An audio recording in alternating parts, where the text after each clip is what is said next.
एक व्यक्ति ने बाबा जी को सवाल किया। कहा, बाबा जी, मैं जानवरों को बहुत प्रेम करता हूँ।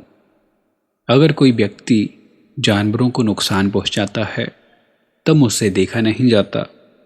बाबा जी, कई लोग कहते हैं कि गाय का दूध पीना हमारे लिए सही नहीं है, गाय का दूध शुद्ध नहीं होता।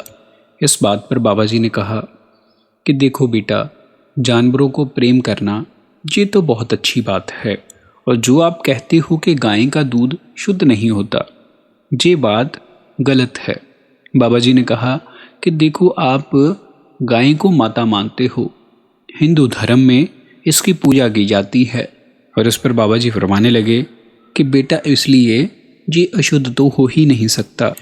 फिर आगे किसी भाई ने सवाल किया।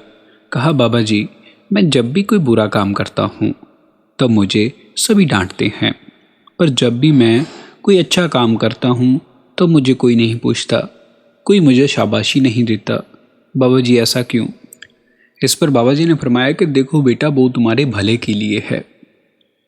अगर तुम्हें बुरी बात पर डांटा जाता है तो वो इसलिए डांटा जाता है कि तुम उस प्रकार की गलती दोबारा ना दोहराओ। फिर आगे किसी व्यक्ति ने सवाल किया। कहा, बाबा जी, मैं जब भी कोई काम करता हूँ वो अच्छा होते हुए भी बुरा हो जाता है। बाबा जी, मैं जितनी चाहे कोशिश कर लूँ किसी काम को अच्छा करने की, पर वो धीरे धीरे बिगड़ ही जाता है।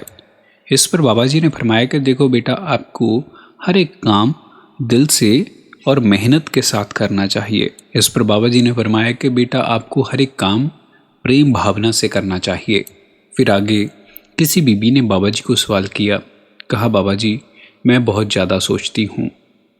इस पर बाबा जी ने फरमाया कि बेटा, ज़्यादा सोचने से क्या हो जाएगा, जो काम होना है वो तो होकर ही रहेगा।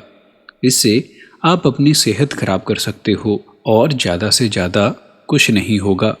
फिर वो बीबी कहने लगी, बाबा जी, छोटी सी बात भी मेरे दिल पर लग जाती है। इस पर बाबा जी फरमाने लगे कि बेटा, जो होना है वो तो होगा ही, तुम्हारे सोचने से वो बदल तो सकता नहीं।